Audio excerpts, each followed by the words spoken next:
یہ اب جو ہے وہ فضا اس طرح کی بننا بھی شروع ہو گئی ہے انٹرنیشنل میڈیا کے اوپر کہ اب اس کو مستقبل میں کیسے ہینڈل کرنا ہے۔ آگے آپ کو بتائیں کہ جو لارجانی ہے اس کو کیسے نشانہ بنایا گیا، کیسے شہید کیا گیا، اس کے حوالے سے آپ کو پہلے تو یہ بتا دیں گے، یہ جو بات ہم آپ کو بتانے جا رہے ہیں یہ ایک انفارمیشن پر مبنی ہے، معلومات پر مبنی ہے، اس میں خبر کوئی نہیں ہے، کیونکہ جب امریکہ اور سی آئی اے کسی بھی اتنے بڑے آپریشن کو سر انجام دیتے ہیں تو وہ نہیں اس میں پراپرلی ڈیٹیل دیتے فوری کہ ہم نے یہ آپریشن کیسے کیا، کیونکہ پھر اس کا توڑ نکل آتا ہے، ان کو نیا طریقہ اپنے آپریشن کو کرنے کے لیے، اپنے جو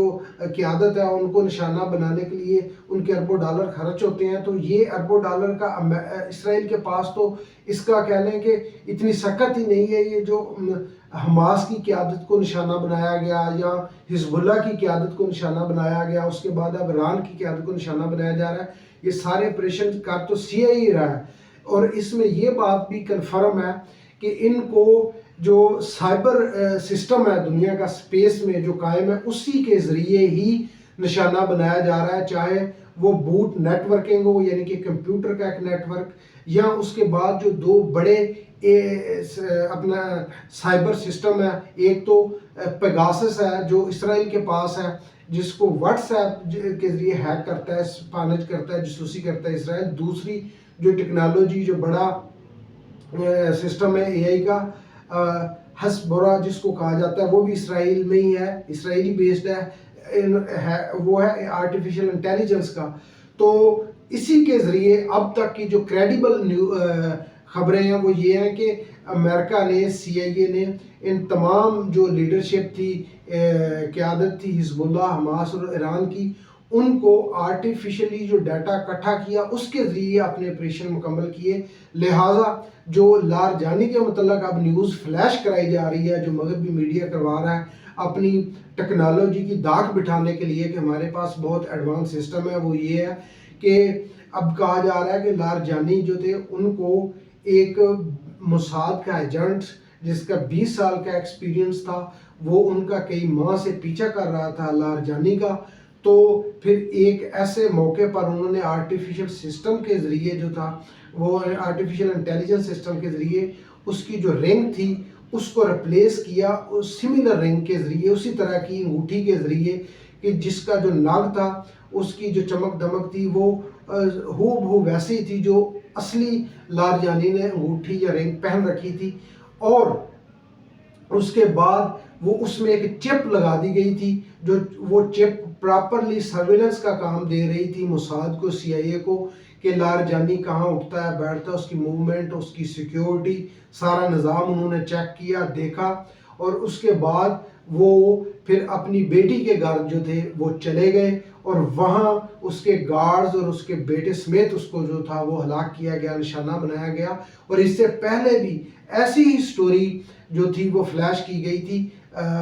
سپریم رہنما آیت اللہ خامنئی کے حوالے سے کہ ان کی انگوٹھی کو بھی چرا لیا گیا تھا۔ تو لہٰذا پھر ان کے مطلب بھی کہا گیا کہ وہ بیٹی کے گھر ہی تھے اور وہ نشانہ بنے۔ تو اب لارجانی کے متعلق بھی کہا جا رہا ہے کہ وہ بیٹی کے گھر میں تھے اور اس کو جاسوسی کے ذریعے خصوصی سائبر سپیس سیکیورٹی کا جو نظام تھا اس کے ذریعے ٹریک کیا گیا، ٹریس کیا گیا اور اس کے بعد جو تھا وہ نشانہ بنایا گیا۔ اچھا، اس سے آگے جو ڈیولپمنٹ ہے وہ معاشی لحاظ سے وہ یہ ہے کہ ایران نے جو ابنائے حرمز میں جو شپنگ ہو رہی ہے، آئل کے جو شپ گزر رہے ہیں، اب ان سے جو ہے وہ یوآن میں اپنے بل جو ہے یا اس کا ہرجانہ یا کرایہ وصول کرنا شروع کر دیا۔ اور خاص طور پہ بھارت کے مبینہ طور پر یہ رپورٹس ہیں کہ بھارت کے جو شپوں کو اجازت دی جا رہی ہے ابنائے حرم سے گزرنے کے لیے، ان میں ان کو یوآن کے جو منی ہے اس میں بلنگ وصول کی جا رہی ہے، نہ کہ یو ایس ڈالر میں۔ ڈالر کے لیے بھی یہ کوئی اچھی خبر نہیں ہے اور بھارت کے لیے اچھی خبر نہیں ہے اس حوالے سے کہ بھارت کے ہر جہاز کے بدلے اجازت لینا پڑتی ہے، ایرانی جو قیادت ہے اس سے رابطہ کرنا پڑ رہا ہے، یعنی کہ انہوں نے اگر کوئی آئل کا شپ گزارنا ہے اپنے حرم سے تو تب رابطہ کرنا پڑتا ہے، اگر گیس کا گزارنا پڑتا ہے تو تب کرنا پڑتا ہے، یعنی کہ ان کو ون ٹائم پرمیشن نہیں دی کہ ان کو الاؤ ہے اور وہ ابنائے حرم کا جو چینل ہے وہ اپنے انرجی چیزوں کا انرجی جو پروڈکٹ ہے شپ ہے ان کو گزارنے کے لیے استعمال کریں۔ تو آگے آپ کو بتائیں کہ ڈونلڈ ٹرمپ نے جو ہے وہ اپنا جو دورہ اس کا سکیجول تھا چین کا رواں ماہ کے آخر میں، اس کو اب جو ہے وہ تبدیل کر دیا گیا، اور اس کی وجہ یہ بتائی جا رہی ہے کہ یہ جو موجودہ بحران اور جنگ سے جو پیدا ہوا ہے امریکہ اور ایران کی وجہ سے، وہ بتائی جا رہی ہے کہ چین نے جو چاہ رہا تھا ٹرمپ اس کی طرف کوئی اشارہ نہیں دیا کہ ہم جو ہے وہ جنگ کو روکیں گے اور امریکہ کا ساتھ دیں گے اور جنگ کو ختم کریں گے اور ابنائے حرم امریکہ کے ساتھ مل کے کھلوائیں گے۔ البتہ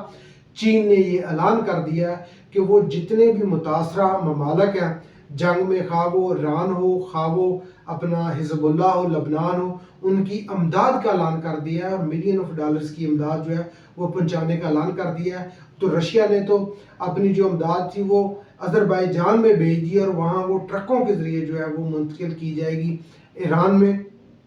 تو جو دنیا کا سینیریو ہے وہ اس جنگ کے حوالے سے بہت حد تک جو ہے وہ تبدیل ہونے جا رہا ہے۔ تو اگر آپ کو ہماری یہ اپڈیٹس اور نیوز اچھی لگے تو ہمارے چینل کو شیئر سبسکرائب ضرور کریں۔ اب تنویر طاہر کو دیجیے اجازت، اللہ حافظ۔